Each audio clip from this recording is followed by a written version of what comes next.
Hey guys, it's Jack here from JRP Custom Painted Furniture. Welcome to my channel. Please like and subscribe. This is what we're doing this week. Here's me. It's a big, chunky, industrial sized dresser. It's got lots of scratches, it's got lots of dents, it's got lots of everything. There's going to be a fair bit of repairs on this, and as you can see by the third drawer coming down, the previous owner has even engraved their name in it. Lucky me.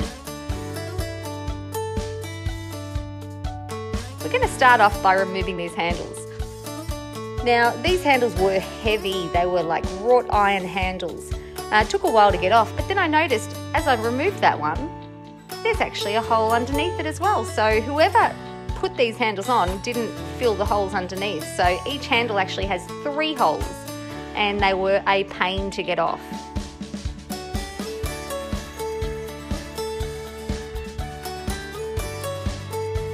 I was hoping I wouldn't find a 3rd hole in each single handle, but alas, I did. Joy.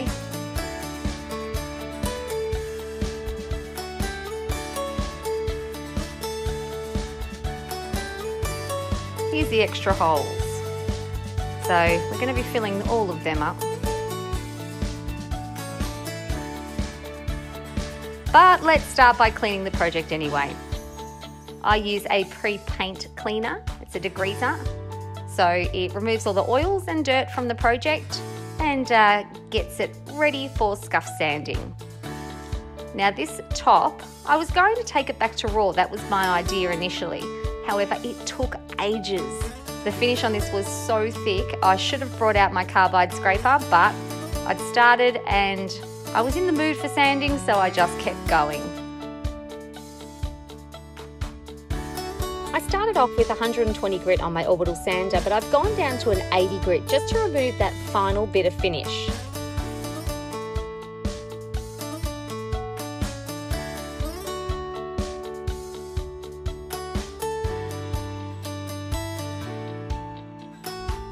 When I moved on to the sides, I decided to do it by hand. The finish actually came off quite easy, so that made me happy.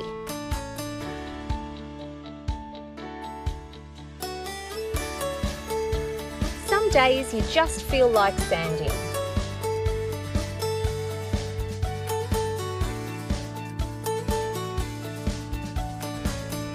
Here I'm going over the top of the unit with a 240 grit sandpaper on my orbital sander just to give a smooth finish.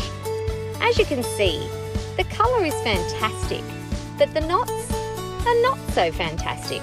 So I'm going to have a think about what we're going to do here.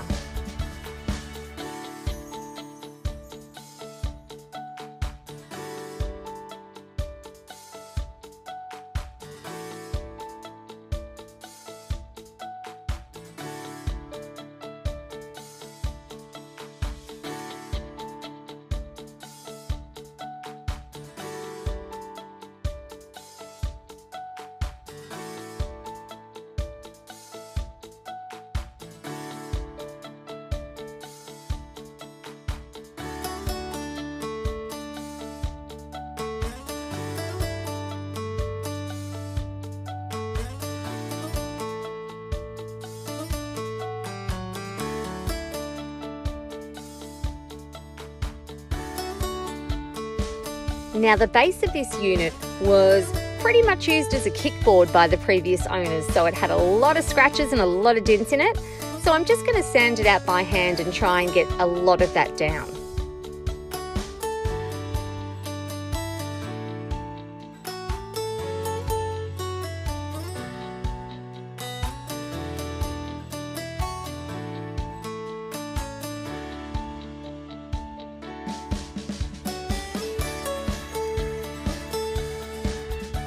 And now my orbital sander is on again, and I've got 120 grit, just giving the sides a scuff sand to prepare them for painting.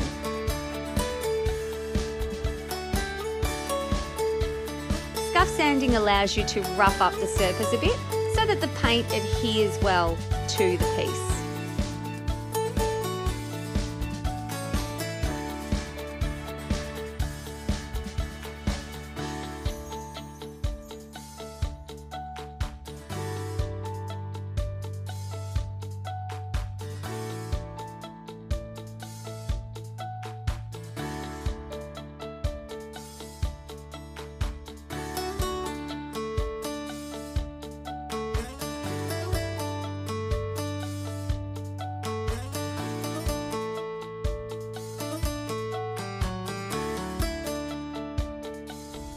I've moved on to the drawers here to give them a scuff sand as well.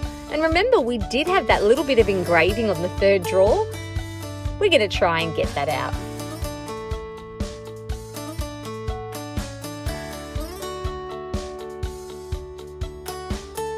Now this piece did have a lot of scratches on it and a lot of dents in it, but it did have a lot of character as well. There was a lot of distressing that had been done to the unit, so I did want to keep some of that character.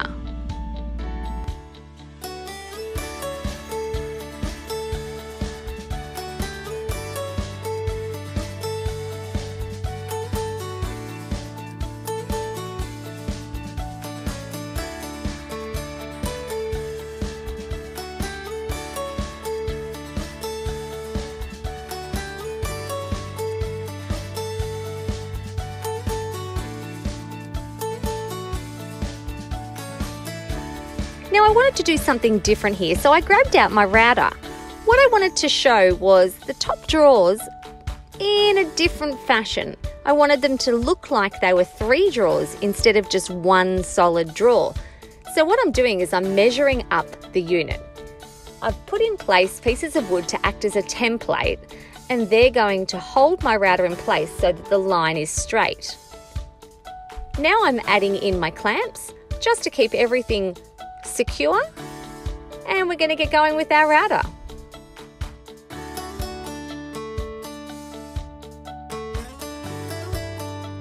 The key to using a router is to keep it nice and slow and smooth. If you go too fast, you'll just chop up the wood and it's not going to give you a straight, crisp line.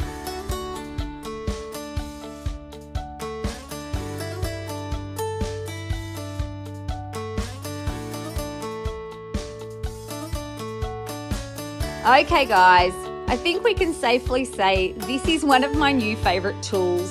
You may just see a little bit more routering coming up in the future.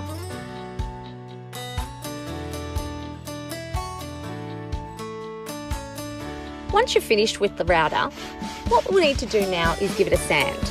We obviously don't want any little bits and pieces hanging off it, so we want to make sure it's smooth and defined.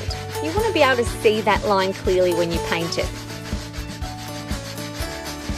I'm just using a sandpaper disc off my orbital sander, and it's 120 grit, just to make sure I can get right in there.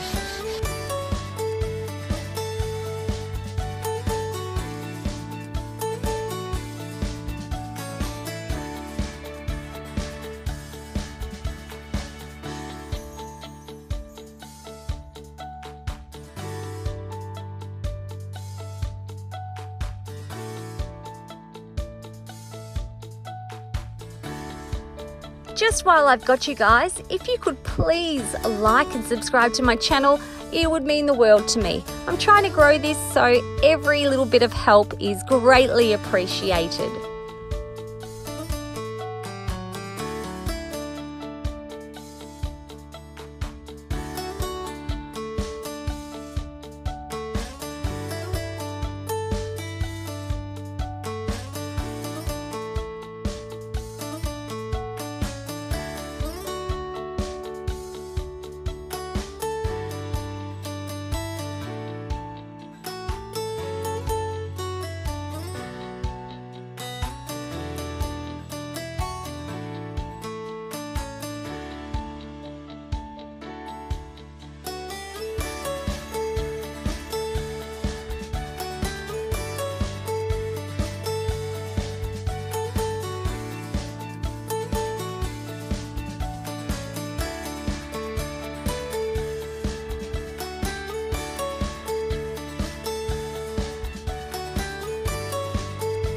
Now that all the sanding is finished, it's time for painting.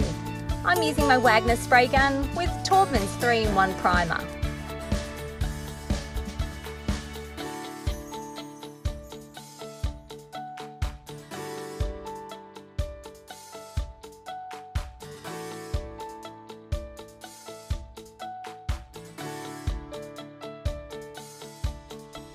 I'm just wiping all the dust off these drawers before I start priming them, because we want the primer to adhere to the drawers and not the dust.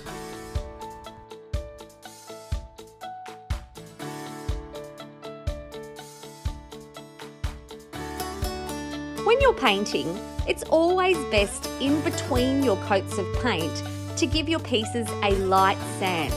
Now I use anywhere between a 240 to a 400 grit sandpaper just to give that smooth finish. You want to do this between every single coat of colour.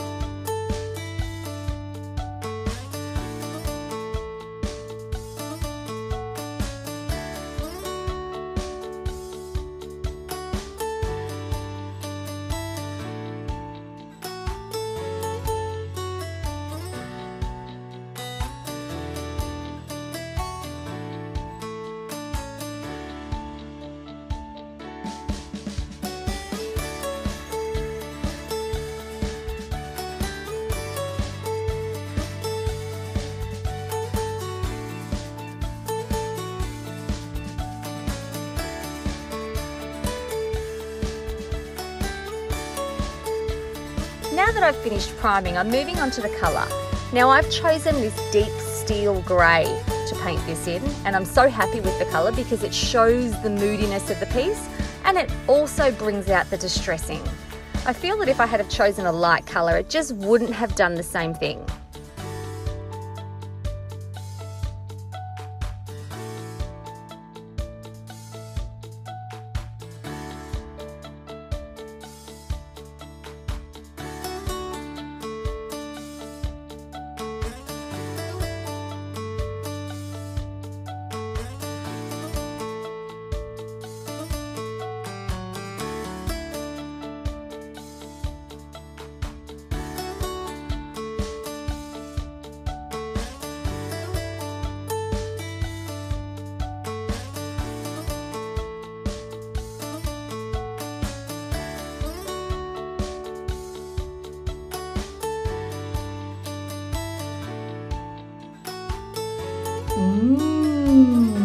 Dovetails.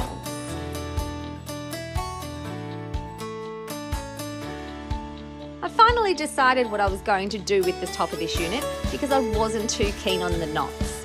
So as you can see here, I'm applying a walnut stain because I wanted to go for that dark, moody, distressed feel for the unit. I felt that going darker on the top might be our best bet, and I think I love it.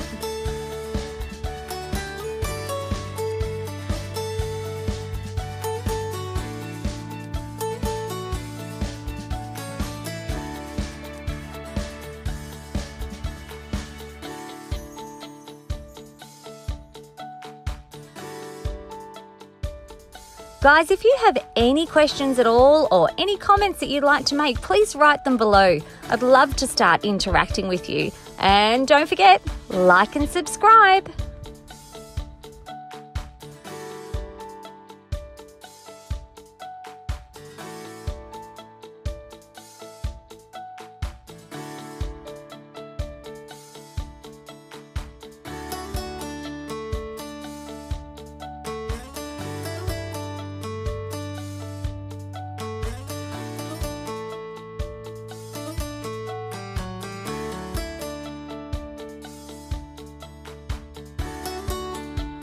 That walnut stain is beautiful. I love the finish it's given, and it's really brought out the grain in the wood.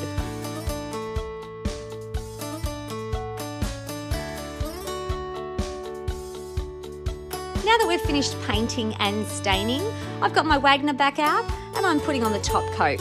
I'm using the Bondall Monocel Clear Varnish Waterbased in Satin.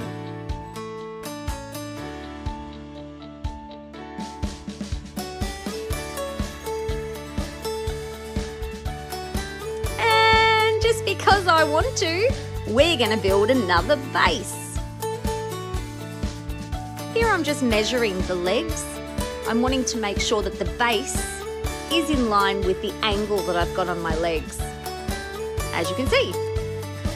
Let's do a second one, and then we'll do the back two legs.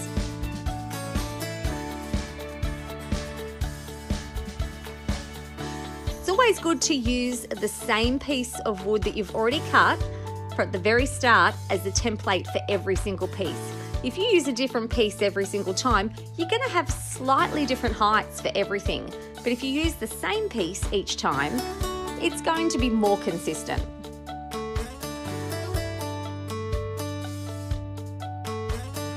I'm now adding in the pocket holes. I use a Craig jig in the mini. It is absolutely fantastic and it's so easy to use. So keep an eye out for the tutorial on these bases because I'm going to do up a full one just so you can see everything from start to finish.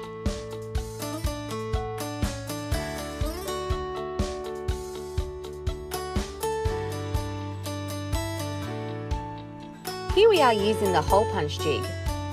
This piece of equipment is fabulous. You line it up, you set the length, you grab your drill and off you go. And then you just move it to each side of the drawer or each drawer and replicate it. It's exactly the same setting every single time.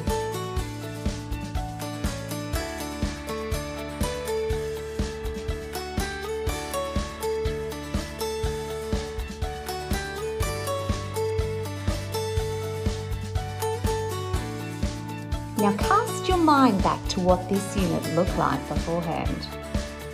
And now look at what she looks like. Isn't she beautiful? She has a walnut base, a walnut top, brand new hardware, and painted in gorgeous steel grey. Thank you so much for watching, guys. Please like and subscribe to my channel, and we'll see you next time. Bye.